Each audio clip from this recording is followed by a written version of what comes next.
जवाहिर के बारे में तुम क्या जानते हो? क्या प्लान बना रहा है अब वो? मैं कुछ नहीं जानता। आप मुझसे क्यों पूछ रही हैं?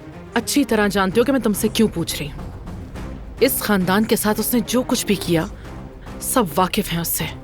बताओ जवाहिर क्या मंसूबा बना रहा है? मैं सच कह रहा हूं, मुझे कुछ नहीं पता। कॉल करो उसे अभी। क्या? पूछो उससे क्या प्लान है उसका।